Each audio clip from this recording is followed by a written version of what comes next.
Hello everyone, मैं जितेंद्र कुमावत आप सभी का टेस्टोपीडिया ऑनलाइन क्लासेस के अंदर हार्दिक स्वागत है। फ्रेंड्स, जैसा कि आपको पता है कि पिछले कुछ सेशंस हैं वो हमारे काफी इंटरेस्टिंग रहे हैं और स्टूडेंट्स का जो रिव्यू है वो भी काफी शानदार रहा है दोस्तों, क्योंकि यहाँ पे दोस्तों हम जो आपका अपकमिंग एग्जाम है, चाहे वो रेलवे का एग्जाम हो, चाहे वो एसएससी जीडी का एग्जाम हो, या फिर दोस्तों किसी भी कॉम्पिटेटिव एग्जाम, चाहे वो स्टेट या फिर सेंट्रल गवर्नमेंट का एग्जाम हो, उसके पॉइंट ऑफ व्यू से जितने भी इंपॉर्टेंट क्वेश्चंस एग्जाम के आपके एग्जाम में आ सकते हैं, उन सारे क्वेश्चनों का यहाँ पे step by step, easy to basic, बिल्कुल बेसिक से और बिल्कुल शॉर्ट तरीके से हम यहाँ पे सॉल्यूशन कर रहे हैं। तो उम्मीद करता हूँ सेशन आप सभी स्टूडेंट्स को बहुत ही पसंद आ रहा होगा दोस्तों। तो स्टार्ट करते हैं आज का ये सेशन, जहां पे आपको मिलेंगे कुछ इंटरेस्टिंग क्वेश्चंस दोस्तों, जो 2023 के अंदर लेटेस्ट पूछे गए हैं और 2024 के जितने भी अपने कॉम्पिटेटिव एग्जाम्स होने वाले हैं। जैसे अगर मैं बात करूं एसएससी जीडी है 2024 का हमारा एग्जाम है, वो बिल्कुल ऑन रोल फिक्स है। तो उसके पॉइंट ऑफ व्यू से भी हमारा जो सेशन रहेगा वो काफी इंपॉर्टेंट है। तो ध्यान दीजिएगा, यहाँ पे रेलवे का आपका एग्जाम आने वाला है। इसके अलावा दोस्तों अगर मैं बात करूं तो बैंकिंग सेक्टर के एग्जाम्स होते हैं, उनके लिए भी ये जो क्वेश्चन है वो इंपॉर्टेंट रहेंगे। तो सबसे पहले फर्स्ट ऑफ ऑल आपको हमारे चैनल को सब्सक्राइब कर देना है और लाइक जरूर कर दीजिएगा अगर आपको पूरा वीडियो अच्छा लगता है तो, और अपने दोस्तों को भी शेयर कीजिएगा। तो स्टार्ट करते हैं आज का हमारा ये सेशन, और सेशन का जो हमारा पहला क्वेश्चन है वो कुछ इस प्रकार से है। क्वेश्चन देखिए दोस्तों, जहां पे आपको कहा गया है कि 8 मीटर ऊंचाई और 10 मीटर तिर्यक ऊंचाई वाले एक लंबवर्तीय शंकु के वक्र पृष्ठीय क्षेत्रफल आपको फाइंड आउट करना है। गिवन ऑप्शन आपके सामने है 60 पाई, दूसरा ऑप्शन है 40, तीसरा ऑप्शन है 40 पाई और चौथा ऑप्शन आपके पास में है नन ऑफ अबव, यानी कि इनमें से कोई नहीं। तो सॉल्व करते हैं इस क्वेश्चन को बिल्कुल बेसिक टू एडवांस लेवल से। ठीक है, क्वेश्चन आपको बहुत ही काफी अच्छे और स्टैंडर्ड टाइप के क्वेश्चन मिलेंगे दोस्तों, जो एग्जाम के अंदर जिनके पूछे जाने की चांसेस होते हैं वो बिल्कुल ऑलमोस्ट 100% चांसेस होते हैं। तो ऐसे क्वेश्चनों के बारे में हम इन सेशंस के अंदर लगातार डिस्कस कर रहे हैं ताकि आपका एग्जाम है वो बेहतरीन तरीके से क्रैक हो। देखिए, इस क्वेश्चन का अगर हम सॉल्यूशन करते हैं ना, तो फर्स्ट ऑफ ऑल यहाँ पे आपको जब भी इस पैटर्न के क्वेश्चन दिखाई दें, तो अगर आपको फॉर्मूला बाय ट्रिक याद रहता है तो आप फॉर्मूला याद कीजिए, या फिर यहाँ पे ध्यान दीजिएगा और थोड़े क्वेश्चंस के अंदर कॉम्प्लिकेशंस होंगे, तो उन क्वेश्चनों को सॉल्व करने के लिए आपको एक डायग्राम ड्रॉ करना पड़ेगा। तो फर्स्ट ऑफ ऑल समझते हैं हम इस क्वेश्चन को डायग्राम के थ्रू कि किस प्रकार से इसका बेसिक होगा, क्या इसका ट्रिक रहेगा, क्या हमारा अप्रोच रहेगा और किस हिसाब से स्टूडेंट्स को इस क्वेश्चन को अटेम्प्ट करना है। ठीक है दोस्तों, तो सॉल्व करते हैं। तो ध्यान दीजिएगा, अगर मैं इस क्वेश्चन की बात करूं ना, तो फर्स्ट ऑल हमें दोस्तों ड्रॉ करना पड़ेगा हमारे पास एक लंबवर्तीय शंकु। तो हम यहाँ पे एक शंकु बना लेते हैं और फिर इसके बाद में हम इस क्वेश्चन को यहाँ पे सॉल्व करने की कोशिश करेंगे कि क्या इसकी अप्रोच रहने वाली है।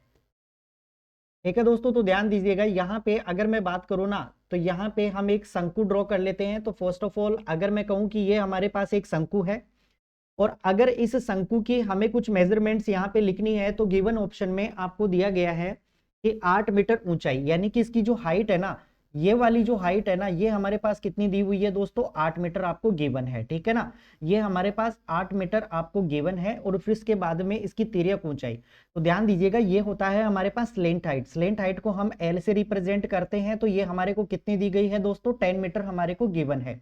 ठीक है, और ये क्या होती है, हमारी रेडियस होती है, त्रिज्या होती है, क्योंकि इसका जो बेस होता है ना दोस्तों वो सर्कुलर होता है, यानी कि एक वृत्ताकार होता है। तो ये हमारी क्या है दोस्तों, यहाँ पे रेडियस निकल करके आ गई। अब ध्यान दीजिएगा कि जब भी आप एक लंबवर्तीय शंकु का वक्र पृष्ठ क्षेत्रफल निकालोगे, यानी कि कर्व सरफेस एरिया जब आप निकालोगे, कर्व सरफेस एरिया जब आप कैलकुलेट करोगे ना, तो शंकु का कर्व सरफेस एरिया निकालने का फॉर्मूला होता है दोस्तों पाई आर और इसके बाद में एल। एल क्या है, जहां पे स्लेंट हाइट, आर क्या है हमारे पास रेडियस, और पाई की वैल्यू गिवन है आपको कितना, 22/7 आपको गिवन होता है। तो दोस्तों ध्यान दीजिएगा, यहाँ पे अगर मैं बात करता हूँ ना, तो पाई की वैल्यू हमारे पास कितनी हो जाएगी, 22/7 हो जाएगी। अच्छा, यहाँ पे हमें कैलकुलेट क्या करना पड़ेगा, रेडियस। तो ध्यान दीजिएगा, यहाँ पे समझने के लिए छोटे से बात आपको पता होनी चाहिए दोस्तों, कि अगर ये ए पॉइंट है, अगर ये ओ पॉइंट है, और अगर मैं इसको बी पॉइंट मान लेता हूं, तो जो हमारे पास ए ओ बी, ये जो हमारे पास ट्राइंगल बन रहा है ना दोस्तों, ये हमारे पास एक समकोण त्रिभुज बनेगा, क्योंकि यहाँ पे ये जो लंबाई है ये और जो त्रिज्या है, इसके बीच में जो एंगल बनता है ना, वो हमेशा 90 डिग्री का बनता है। तो हमारे पास ये जो त्रिभुज बना ना, ये कैसा त्रिभुज बन गया, हमारे पास समकोण त्रिभुज बन गया। अब जब समकोण त्रिभुज यहाँ पे बन चुका है, तो हमें यहाँ पे क्या निकालना है, ये क्या हो गया हमारा बेस, ये क्या हो गया हमारे पास परपेंडिकुलर, और ये क्या हो गया हमारे पास हाइपोटेनस। यानी कि कुल मिला के हमें इस क्वेश्चन के अंदर क्या फाइंड आउट करना है दोस्तों, बेस कैलकुलेट करना है। तो जब आपको सामने पाइथागोरस प्रमेय यूज करना हो तो उस प्रकार को हम किस प्रकार से यूज करेंगे, तो ध्यान दीजिएगा, जब भी हमें बेस कैलकुलेट करना हो तो उस केस में हम क्या करेंगे, जो हमारा हाइपोटेनस है, इस हाइपोटेनस का हम क्या कर देंगे, स्क्वायर कर देंगे, और जो हमारा परपेंडिकुलर है इसका हम स्क्वायर करके यहाँ पे दोनों को क्या कर देंगे, सब्ट्रैक्ट कर देंगे, फिर उसके बाद में हम इसका रूट कर देंगे। तो 10 की पावर कितनी होती है, 100, और उसके बाद में 8 की पावर कितनी होती है, 64। तो 100 में से 64 आप घटाओगे ना तो आपके पास बनेगा 36, और बताओ 36 का वर्गमूल कितना होता है, 6। यानी कि कुल मिला के हमारे पास जो रेडियस बनी ना दोस्तों, वो कितनी बन गई, 6 बन गई। तो यहाँ पे रेडियस की जगह आप रेडियस पुट कीजिए, कितना, 6, और फिर इसके बाद में हमारे पास लेंथ हाइट कितनी है, 10 हो गई। यहां से बस इस क्वेश्चन को हमें सोल्व आउट करना है, हमारा क्वेश्चन आ जाएगा। लेकिन दोस्तों ध्यान दीजिएगा, यहाँ पे मैंने पाई की वैल्यू कितनी पुट की है, 22/7, लेकिन क्वेश्चन में देखेंगे और अगर हम ऑप्शन को गौर से देखेंगे ना, तो यहाँ पे एक चीज जो आपको पता होनी है कि हमारे पास जैसे पहला ऑप्शन है वो 60 पाई दिया हुआ है, दूसरा ऑप्शन 40 दिया हुआ है, और तीसरा ऑप्शन 40 पाई दिया हुआ है। तो यानी कि पाई के फॉर्मेट में हमें इसके क्वेश्चन जो आंसर है वो फाइंड आउट करने हैं। तो फर्स्ट ऑफ ऑल मैं पाई की यहाँ पे वैल्यू पुट नहीं करूंगा, तो मैं क्या करूंगा, पाई की जगह में मैं सिर्फ पाई पुट करता हूं। तो यहाँ पे ध्यान दीजिएगा, अगर यहाँ से 22/7 को हम रिमूव कर दें और 22/7 की जगह हम केवल और केवल दोस्तों रख दें यहाँ पे पाई, तो यहाँ पे क्या हो जाएगा, 10 × 6 कितना हो जाएगा, 60, यानी कि 60 पाई हमारा क्या हो जाएगा, इसका क्या निकल के आ जाएगा, वक्र पृष्ठीय क्षेत्रफल निकल करके आ जाएगा। तो ये आपके इस क्वेश्चन का क्या हुआ, राइट आंसर हो गया। उम्मीद करता हूँ फर्स्ट क्वेश्चन है वो सभी स्टूडेंट्स को बेहतरीन तरीके से समझ में आ चुका होगा। यानी कि जब भी आप लंबवर्तीय शंकु का वक्र पृष्ठीय क्षेत्रफल फाइंड आउट करते हो ना, कर्व सरफेस एरिया, तो उस केस में फॉर्मूला आपको यूज करना होता है pi into r into L.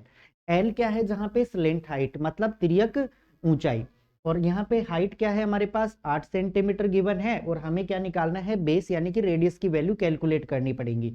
तो गिवन फॉर्मूले से यानी कि पाइथागोरस थ्योरम से हम क्या कर देंगे, यहाँ पे बेस कैलकुलेट कर लेंगे, और फिर इसके बाद में स्लेंट हाइट हमारे पास 10 मीटर दिया गया है, और यहां से हम क्या क्या निकालेंगे, कर्व सरफेस एरिया, इजी और सिंपल तरीके से कैलकुलेट कर लेंगे। तो हमारे इस क्वेश्चन का जो राइट आंसर बनाना वो बन गया दोस्तों 60 पाई।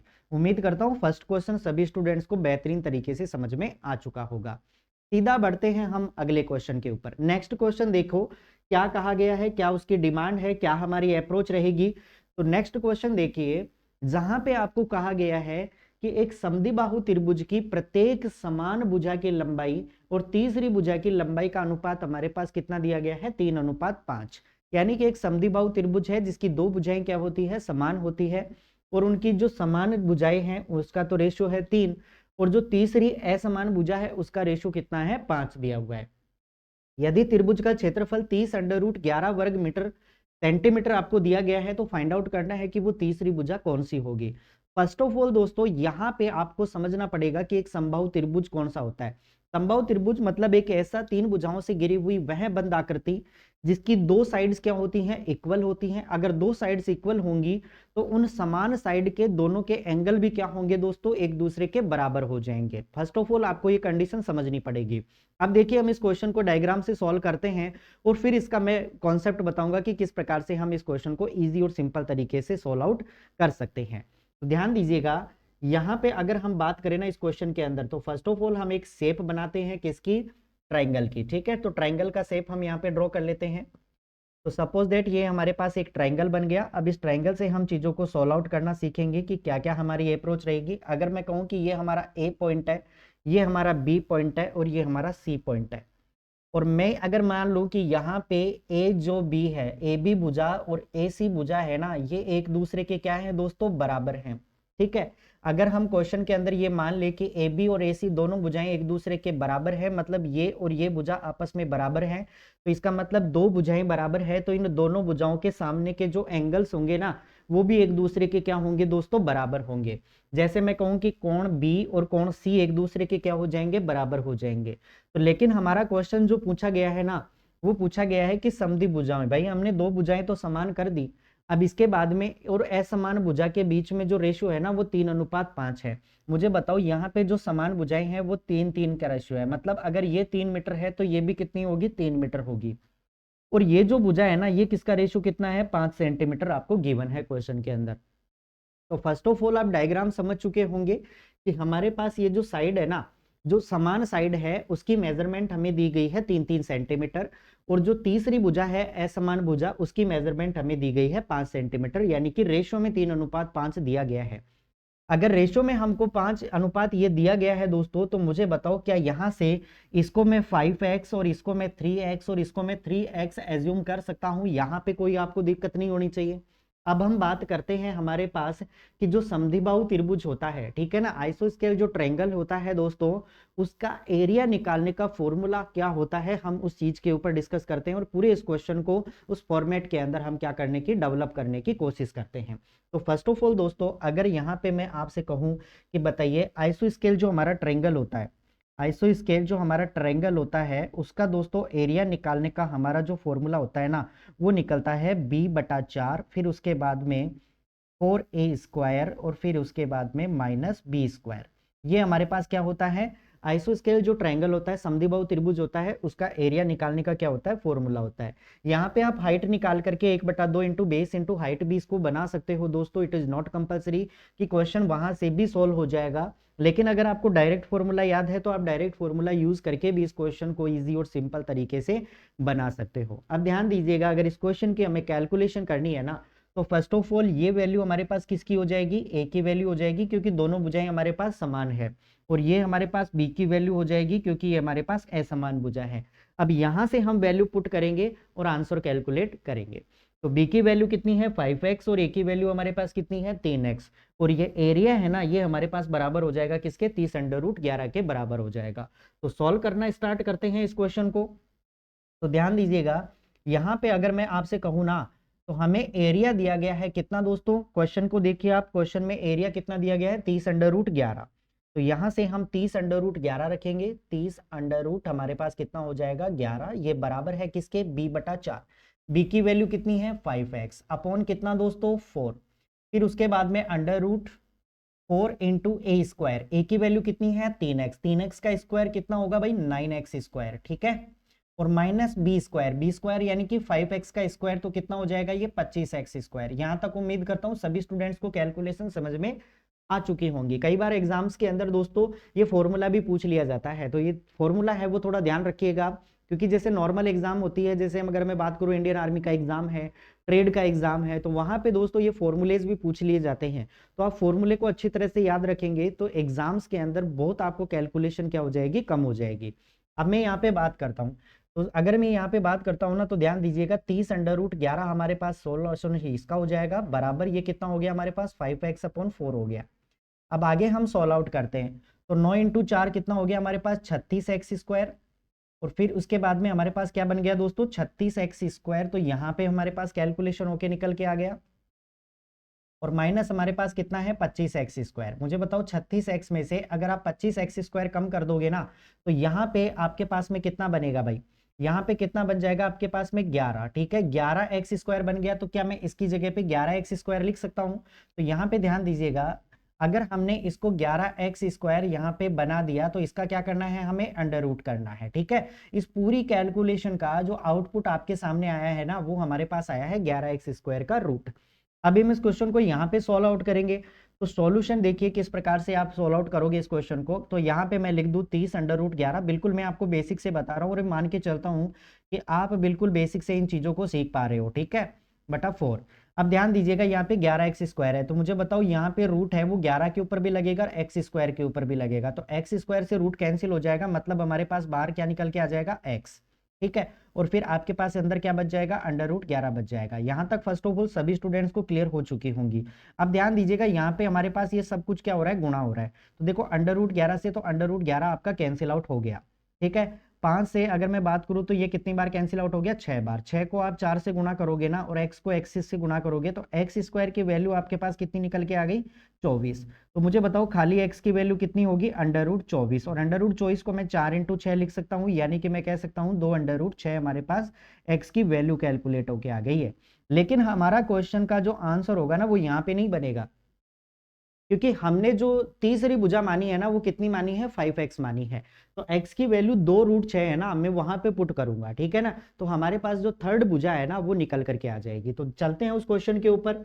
तो यहाँ पे ध्यान दीजिएगा, हमने तीसरी भुजा क्या मानी है 5 इंटू एक्स, मतलब x की वैल्यू दोस्तों मुझे कितनी रखनी पड़ेगी 2 इंटू रूट 6 रखनी पड़ेगी। तो मैं इसको गुणा कर दूंगा ना, तो 5 इंटू 2 कितना हो गया 10, यानी कि 10 अंडर रूट 6 सेंटीमीटर आपका क्या आ जाएगा, थर्ड हमारे पास क्या निकल करके आ जाएगी, भुजा निकल करके आ जाएगी। बताओ कौन से ऑप्शन में गिवन है भाई, पहले ऑप्शन के अंदर गिवन है, तो इसका मतलब फर्स्ट ऑप्शन आपके इस क्वेश्चन का राइट आंसर हो जाएगा। दोस्तों बहुत सारे क्वेश्चन आपको ऐसे मिलेंगे जहां पे आपको कैलकुलेशन करनी पड़ेगी, और कुछ क्वेश्चन ऐसे होंगे जहां पे हम बिना कैलकुलेशन के भी आंसर कैलकुलेट कर सकते हैं, ठीक है।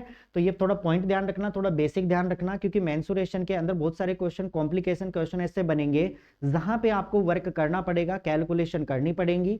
तो उम्मीद करता हूं क्वेश्चन आप सभी स्टूडेंट्स बेहतरीन तरीके से समझ चुके होंगे। फर्स्ट ऑफ ऑल आपको फॉर्मूला याद रखना है कि समद्विबाहु त्रिभुज का एरिया निकालने का फॉर्मूला होता है b/4 4a² माइनस b²। बढ़ते हैं सीधा अगले क्वेश्चन की तरफ। नेक्स्ट क्वेश्चन देखिए क्या कहता है।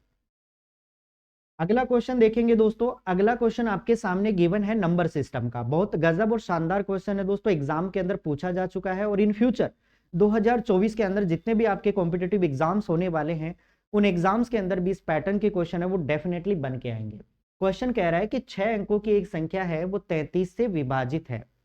यदि संख्या में 54 ऐड कर दिया जाए तो आपको यह बताना है कि जो भी नया नंबर बनेगा ना, वो एग्जैक्टली किससे डिवाइड हो पाएगा। गिवन ऑप्शन आपके सामने है 3, फिर ऑप्शन है आपके सामने 2, फिर ऑप्शन है आपके सामने 5, और फिर ऑप्शन है आपके सामने 7। चारों के चारों ऑप्शन आपको गिवन है, और आपको बताना है कि कोई 6 अंकों की संख्या है, वो 33 से डिवाइड है। देखिए इस क्वेश्चन का सॉल्यूशन हम करते हैं।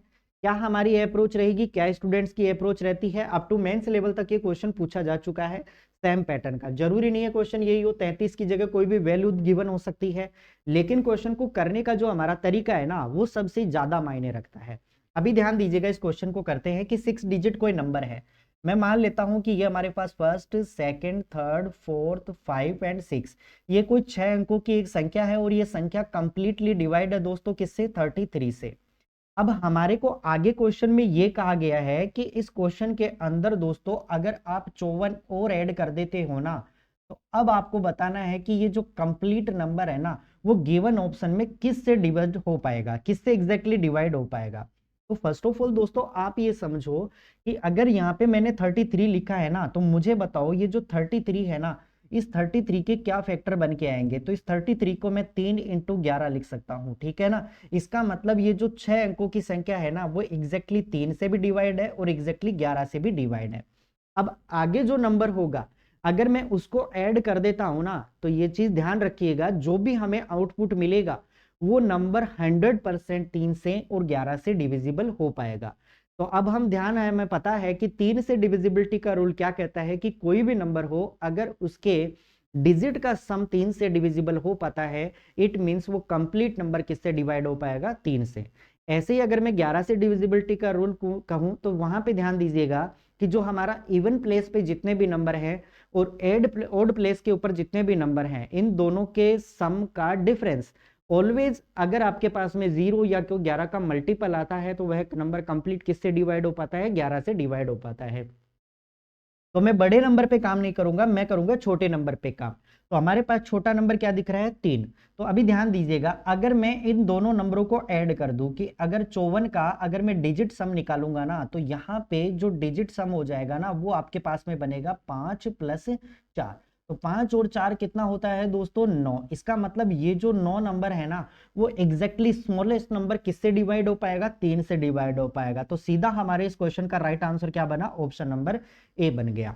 क्योंकि जो नंबर ध्यान दीजिएगा 13 से यहाँ पे 3 से डिविजिबल होगा ना, वो 100% नंबर, ये कंप्लीट नंबर है ना, वो 11 से भी डिविजिबल हो पाएगा। तो फर्स्ट ऑफ ऑल हमें सिर्फ इतना करना है कि जो भी नंबर हम ऐड कर रहे हैं ना, उस नंबर का हमें क्या निकालना है, डिजिटल सम निकालना है, ठीक है, अंकीय योग निकालना है। तो वो हमारे पास कितना है, 9, और हमें पता है कि 9 है ना, वो किससे डिविजिबल है, गिवन ऑप्शन में केवल 3 से डिविजिबल है। इसका मतलब ये कंप्लीट नंबर है, वो 3 से डिविजिबल है, तो 11 से भी 100% डिविजिबल होगा। तो ऑप्शन नंबर ए इस क्वेश्चन का क्या हो जाएगा, राइट आंसर हो जाएगा। फर्स्ट ऑफ ऑल मैं समझता हूं कि सभी स्टूडेंट्स को ये क्वेश्चन है वो समझ में आ चुका होगा। बढ़ते हैं सीधा अगले क्वेश्चन की तरफ, ठीक है। जीडी के लिए काफी इंपॉर्टेंट सेगमेंट है दोस्तों, मान के चलिए कि रामबाण जिसको हम कह सकते हैं, क्योंकि बहुत सारे क्वेश्चंस हैं वो आपको एज इट इज देखने को मिलेंगे। आपका जो जीडी का एग्जाम है 2024 के अंदर जो लगने वाला है, काफी बम्पर वैकेंसी है दोस्तों, तो वहां पे आपको देखने को मिलेगा। साथ ही साथ अगर आप तैयारी कर रहे हो, यूपी पुलिस के लिए दोस्तों, तो उसके लिए भी काफी अच्छा और शानदार सेगमेंट है। बहुत सारे क्वेश्चंस आपको एज इट इज देखने को मिलेंगे। अगर मैं बात करता हूं यहाँ पे इस क्वेश्चन की, तो ध्यान दीजिएगा। एक विक्रेता 2 किलोग्राम के स्थान पर गलत वजन का प्रयोग करता है और 25% लाभ अर्जित करता है। उसका दावा है कि वह ग्राहकों को क्रय मूल्य पर बेच रहा है, यानी कि उसका दावा है कि जितने में उसने खरीदा है ना, वो उतने में ही उसको बेचेगा, ऐसा कहा गया है। लेकिन गलत वजन का उपयोग करता है और 25% लाभ कमाने के लिए उसे 2 किलोग्राम में कितना वजन कम करना होगा, आपको ये कैलकुलेशन बतानी होगी। तो फर्स्ट ऑफ ऑल अगर मैं यहाँ पे बात करता हूँ ना, तो यहाँ पे बात हो रही है एक डिसऑनेस्ट जो शॉपकीपर है, बेईमान दुकानदार है, उसके ऊपर यहाँ पे बात की जा रही है। अब सॉल्व करेंगे इस क्वेश्चन को काफी बेहतरीन तरीके से। तो ध्यान दीजिएगा, अगर इस क्वेश्चन की हम बात करें ना, तो फर्स्ट ऑफ ऑल आपको क्वेश्चन में दिया गया है यहाँ पे 20%, 25% प्रॉफिट। तो मुझे बताओ 25% का फ्रैक्शन कितना होगा दोस्तों, 1/4। यानी कि अगर मैं कहूं कि 4 रुपए में अगर आपने खरीदा है, तो आप 1 रुपया प्रॉफिट के साथ में इसको कितने में बेचोगे, 5 रुपए के अंदर बेचोगे। यानी कि आपके पास में प्राइस का रेशो कितना आ गया, 4:5 आ गया। अगर प्राइस का रेशो 4:5 आया ना, तो कंजप्शन का जो रेशो होगा ना, वो आपके पास में बन के आएगा 5:4 बन के आएगा। यहां तक उम्मीद करता हूं सभी स्टूडेंट्स को समझ में आ चुका होगा। अब देखो क्वेश्चन में क्या कहा गया है कि एक विक्रेता है वो 2 किलोग्राम के स्थान पर गलत वजन का प्रयोग करता है, मतलब उसको एक्चुअल के अंदर 2 किलोग्राम तोलना था, लेकिन वो मिस्टेक करता है, और मिस्टेक करने के बाद में वो 25% लाभ अर्जित करता है, ऐसा क्वेश्चन में कहा गया है। तो एक काम करते हैं अपन, अगर यहाँ पे मैं कहूँ ना, तो ध्यान दीजिएगा, यहाँ पे अगर कंजप्शन की बात करते हैं ना, तो ये 5 है ना, तो ये कितना गुना है दोस्तों, मुझे बताओ। ये 2 किलोग्राम के बराबर है, और 2 किलोग्राम को क्या मैं 2000 यहाँ पे ग्राम लिख सकता हूँ क्या, मुझे बताओ। ठीक है भाई, 1 किलोग्राम में कितने ग्राम होते हैं, 1000 ग्राम होते हैं, तो 2 में कितने होंगे, 2000। तो ये 5 की वैल्यू है ना, वो 2000 के बराबर है, तो कितना गुना हुआ दोस्तों, ये 400 गुना हो गया। अब क्वेश्चन में ये कहा गया है कि कितना वजन कम प्रयोग करता है, मुझे बताओ। पहले वो वजन प्रयोग कर रहा था 5 kg, ठीक है ना, मैं मान के चलता हूं कि पहले वो यूज कर रहा था 5 kg और अब कर रहा है 4 kg। तो मुझे बताओ यहाँ पे वजन कितना कम प्रयोग कर रहा है, तो आप कहेंगे कि सर यहाँ पे 1 ग्राम है वजन कम प्रयोग कर रहा है। तो हमें एक को भी क्या करना है, कितना गुना करना है, 400 गुना कर देना है। तो हमारा राइट आंसर कितना आ जाएगा, 400 ग्राम। कितना आ जाएगा, 400 ग्राम। यानी कि वो कितने ग्राम वजन कम करता है दोस्तों, 400 ग्राम वजन कम करता है। ऑप्शन नंबर डी आपके इस क्वेश्चन का क्या हो जाएगा, राइट आंसर हो जाएगा। उम्मीद करता हूं क्वेश्चन सभी स्टूडेंट समझ चुके होंगे, बेहतरीन कॉन्सेप्ट के साथ के अंदर, और काफी धमाकेदार क्वेश्चन है दोस्तों। ध्यान दीजिएगा, क्या कहा, 25%, 25% का फ्रैक्शन 1/4। अगर मैं कहूं कि कोई चीज पहले 4 रुपए में आ रही थी, अब 1 रुपए ज्यादा यानी कि 5 रुपए में आएगी। तो अगर आपके पास में इनकम का रेशियो ये है, तो अगर मैं मान के चलूं कि जो कंजप्शन होगा, अपना जो उपभोग होगा, वो जस्ट इसका उल्टा होगा, यानी कि 5:4 हो जाएगा। 5 की वैल्यू कितनी है, 2000 ग्राम, कितना गुना, 400 ग्राम, ठीक है ना। तो यहाँ पे देखिए, पहले 5 और अब 4, मतलब 1 की वैल्यू हमें कुल मिल के फाइंड आउट करनी है, जो कितनी हो जाएगी, 400 ग्राम। तो ये क्वेश्चन यहाँ पे समाप्त होता है। काफी शानदार और काफी मस्त क्वेश्चन था दोस्तों, अभी अभी एग्जाम के अंदर ये क्वेश्चन पूछा गया है।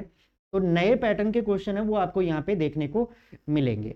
बढ़ते हैं सीधा अगले क्वेश्चन की तरफ। नेक्स्ट क्वेश्चन देखिए, नेक्स्ट क्वेश्चन आपसे कहा गया है कि एक खेत एक आयत के आकार का है, ठीक है ना। एक खेत है वो एक आयताकार आकार का है, जिसकी लंबाई 90 मीटर और चौड़ाई आपके पास में गिवन है 75 मीटर। खेत के एक कोने में 18 मीटर लंबा, 15 मीटर चौड़ा और दोस्तों 6 मीटर गहरा खड्डा खोदा गया है। इनमें से निकाली गई मिट्टी खेत के शेष भाग में समान रूप से फैला दी गई है।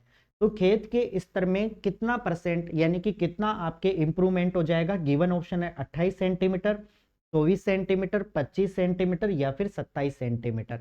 ये आपके सामने क्या है, ऑप्शन गिवन है। तो सॉल्व करते हैं इस क्वेश्चन को, क्या हमारी अप्रोच रहेगी, किस प्रकार से इस क्वेश्चन को करना है।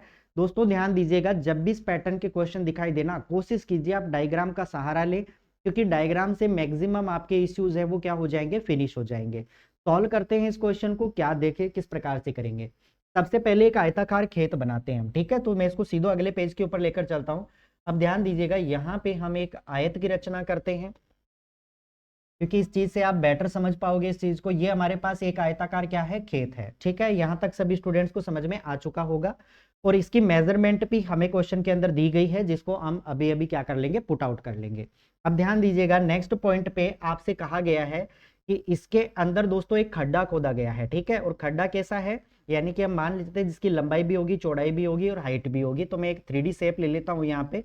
तो 3D शेप से आप थोड़ा इजी और सिंपल तरीके से इस चीज को समझ पाओगे, ठीक है।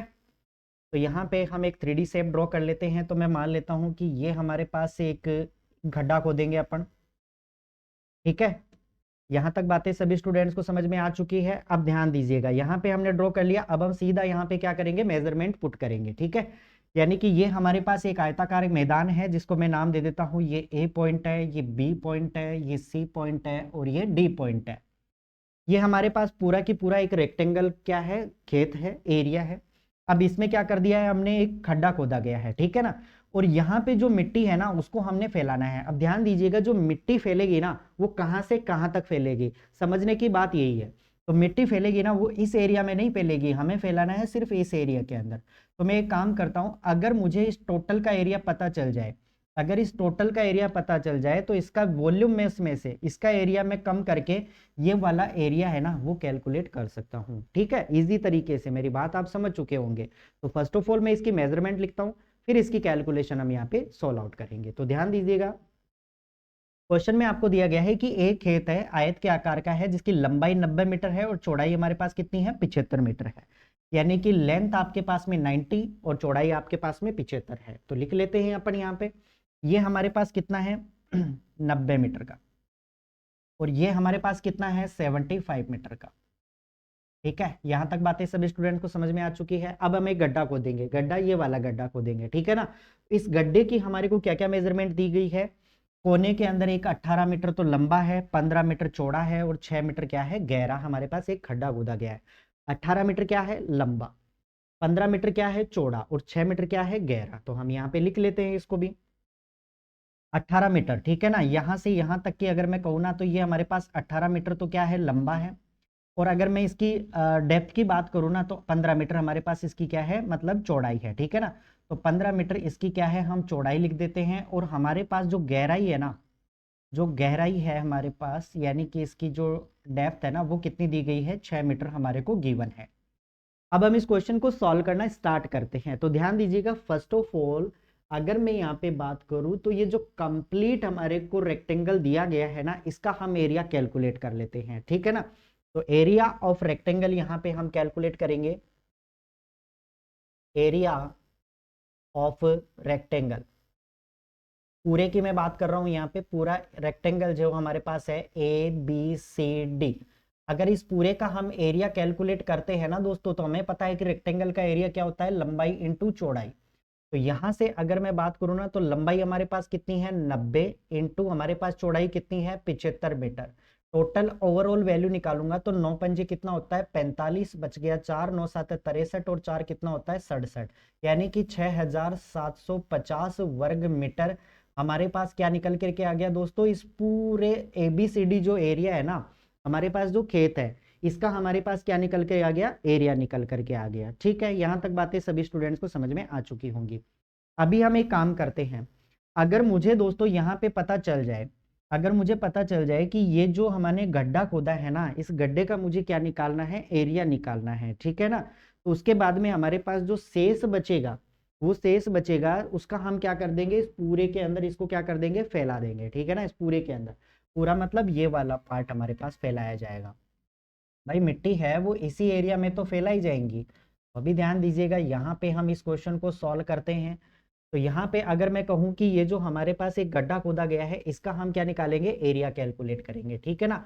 तो area of pitch, area of pitch, इसका हम क्या निकालेंगे, क्षेत्रफल निकालेंगे। तो ये भी क्या होता है, लंबाई इंटू चौड़ाई होती है। तो लंबाई कितनी है हमारे पास, 18 मीटर इंटू चौड़ाई कितनी है हमारे पास, 15 मीटर।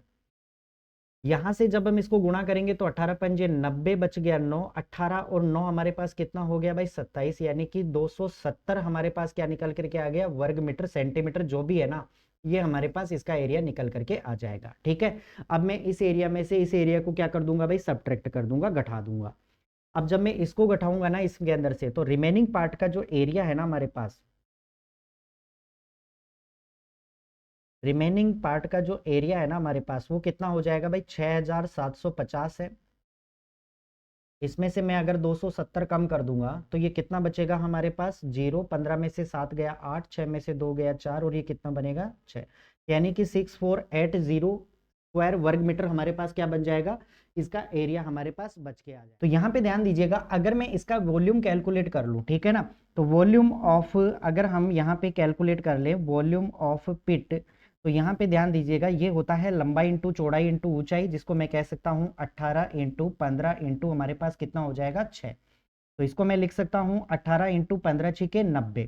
तो 90 को आप 18 से मल्टीप्लाई करेंगे तो 9 अंटे 72 बच गया 7, 9 और 7 16, यानी कि 1620 हमारे पास क्या आ गया, घन मीटर इसका वॉल्यूम निकल करके आ गया। अब ये वॉल्यूम है ना, हम इसको देखो इसके वॉल्यूम से हम क्या करेंगे, इसको बढ़ाएंगे, हाइट बढ़ाएंगे।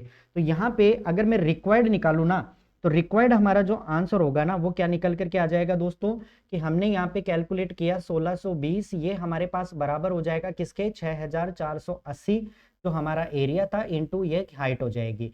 अभी ये हाइट है वो कितना हो जाएगा दोस्तों, तो 1620 को आप कुल मिला के डिवाइड कीजिए किससे, 6480 से आप इसको डिवाइड कर दीजिए। तो 10 से 10 कैंसिल आउट हो गया, 162 और 648 जब आप भाग दोगे ना, तो ये कंप्लीट 4 से कट रहा है क्या, देखो 4 दूनी 8, 6 चौके 24 और 4 दो 6, बिल्कुल 1/4 हो जाएगा।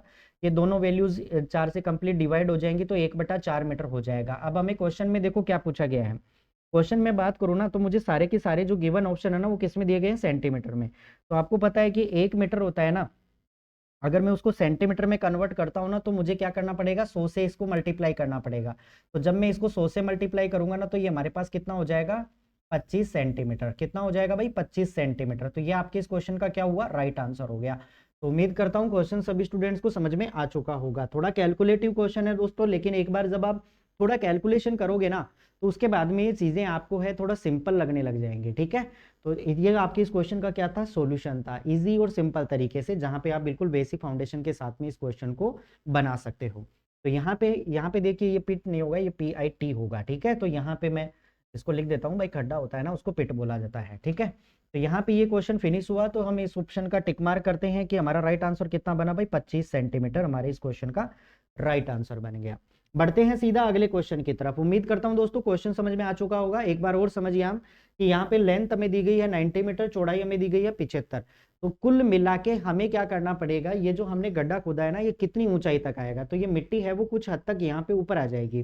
तो हमें एच की वैल्यू कैलकुलेट करना है। तो फर्स्ट ऑफ ऑल मैं क्या करूंगा, 90 इंटू 75, यानी कि इस पूरा जो हमारे पास खेत है ना, इसका एरिया में कैलकुलेट कर लूंगा, जो कितना आ जाएगा हमारे पास 6750 वर्ग मीटर आ जाएगा।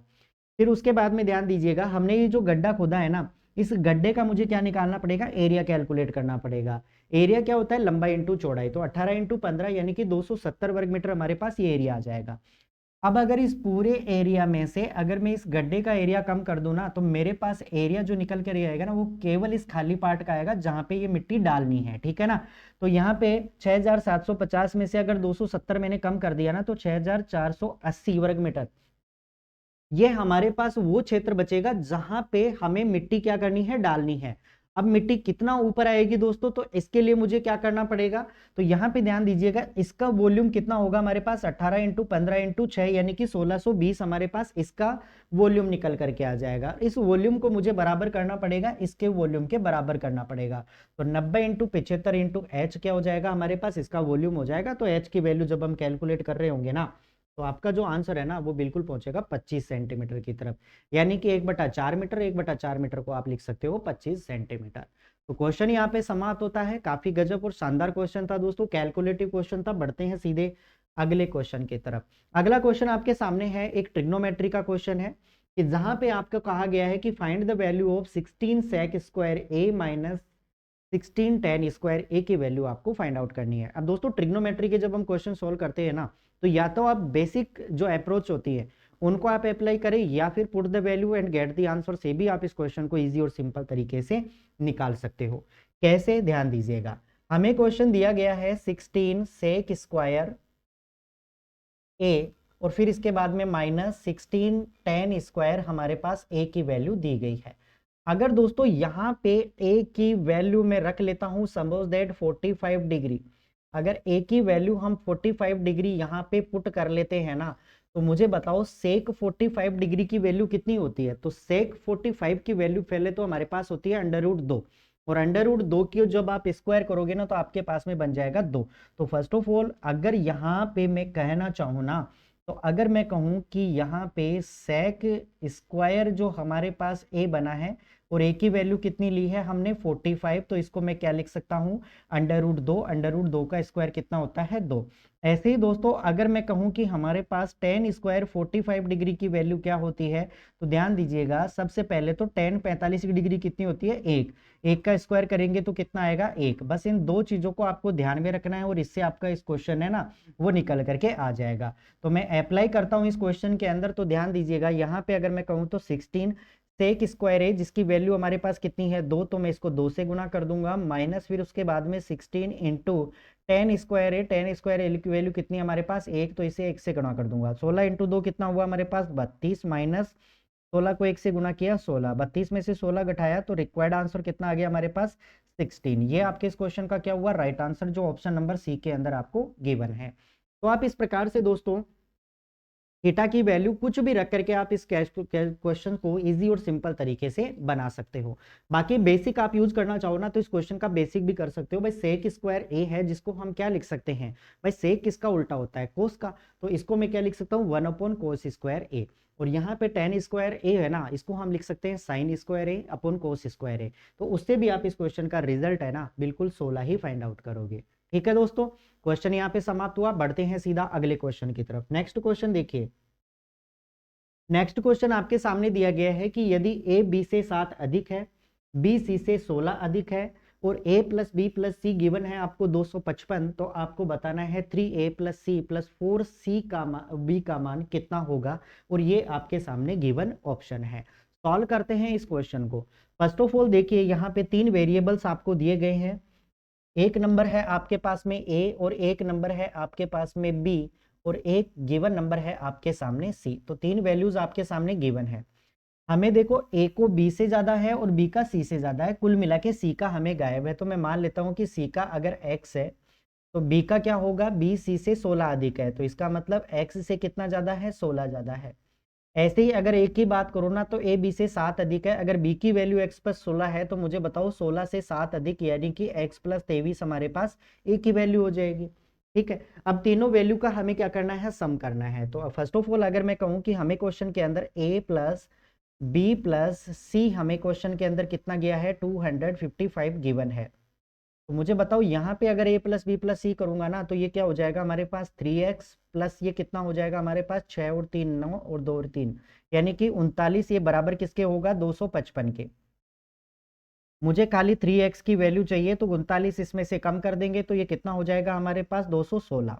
मुझे खाली x की वैल्यू चाहिए तो 3 का भाग देंगे यानी कि हमारे पास कुल मिला के कितना आ जाएगा 72। तो x की वैल्यू जब आपके पास में 72 आ चुकी है ना तो यहाँ पे सारी वैल्यूज है वो हम निकाल सकते हैं। देखो अगर मुझे फर्स्ट नंबर चाहिए तो इसका मतलब x की वैल्यू, c की वैल्यू हमारे पास कितनी आई है 72। ऐसे ही अगर मैं इसमें 16 और ऐड कर दूं तो हमारे पास b की वैल्यू आ जाएगी, यानी कि b की वैल्यू कितनी आ गई, अगर मैं इसमें 16 ऐड कर दूंगा तो ये हो जाएगा हमारे पास 88। और ऐसे ही दोस्तों मैं a की वैल्यू भी कैलकुलेट कर सकता हूं कि अगर मैं इसमें 23 जोड़ देता हूं तो ये कितना हो जाएगा हमारे पास 3 और 2 5 हो जाएगा, और ये 7 और 2 9 यानी कि 95 हमारे पास a की वैल्यू आ जाएगी। अब सारी वैल्यूज हम निकाल सके, a की वैल्यू निकाल ली, b की वैल्यू निकाल ली, c की वैल्यू निकाल ली, तो अब हमें करना क्या है कि बस क्वेश्चन के अंदर रख देना है। और क्वेश्चन हमारा क्या है, जहां पे आपसे कहा गया है कि बताइए 3a प्लस उसके बाद में c प्लस उसके बाद में 4b की हमें वैल्यू काउंट करनी है। तो 3a, a को 3 गुना करना है तो 95 को 3 गुना करेंगे तो 5 3 15 9 3 27 और ये कितना हो जाएगा हमारे पास 28, 285 हो गया। c की वैल्यू कितनी है 72 है, प्लस उसके बाद में b को 4 गुना करना है तो 88 को 4 गुना करेंगे तो 8 चौके 32, 8 चौके 32 और 3 कितना हो गया भाई हमारे पास 35 यानी कि 352। यहाँ से हम इस क्वेश्चन को सॉल्व करेंगे तो 5 और 2 7 और 2 कितना हुआ हमारे पास 9। उसके बाद में 5 और 7 12, 12 और 8 कितना हुआ हमारे पास 20, बच गया 2, 3 और 2 5, 5 और 2 कितना हो गया 7, यानी कि 709 हमारे इस क्वेश्चन का क्या होगा, राइट आंसर हो जाएगा, जो ऑप्शन नंबर सी के अंदर आपको गिवन है। बहुत सिंपल और इजी क्वेश्चन था दोस्तों, और मैं ऐसा मान के चलता हूं कि इससे इजी क्वेश्चन है वो आपको एग्जाम के अंदर नहीं मिलेगा, ठीक है। तो काफी अच्छा और शानदार क्वेश्चन था। आप इनको नंबर एज्यूम करके भी कर सकते हो, इट इज नॉट कंपल्सरी कि आप एक्स मानो, यहाँ पे आप नंबर एज्यूम करके भी इस क्वेश्चन को इजी तरीके से बना सकते हो। तो यहाँ पे मैं उम्मीद करता हूँ कि सभी चीजें हैं वो आप सभी स्टूडेंट्स को है बेहतरीन तरीके से समझ में आ चुकी होंगी। तो दोस्तों कैसा लगा आपको आज का ये सेशन? उम्मीद करता हूँ सभी स्टूडेंट्स को आज का सेशन है काफी पसंद आया होगा। तो अपने दोस्तों को भी शेयर कीजिएगा, सब्सक्राइब कर लीजिएगा और लाइक जरूर कर दीजिएगा, ताकि जो भी स्टूडेंट्स तैयारी कर रहे हैं, देखो फायदा उन स्टूडेंट्स को मिलना चाहिए जो वास्तव में सीरियस होकर एग्जाम की प्रिपरेशन कर रहे हैं, जिनको 2024 के अंदर अपनी एक पोस्ट है बिल्कुल सुनिश्चित करनी है। तो इन्हीं शुभकामनाओं के साथ में आज के सेशन को हम यहाँ पे समाप्त करते हैं। Okay, thank you, good bye.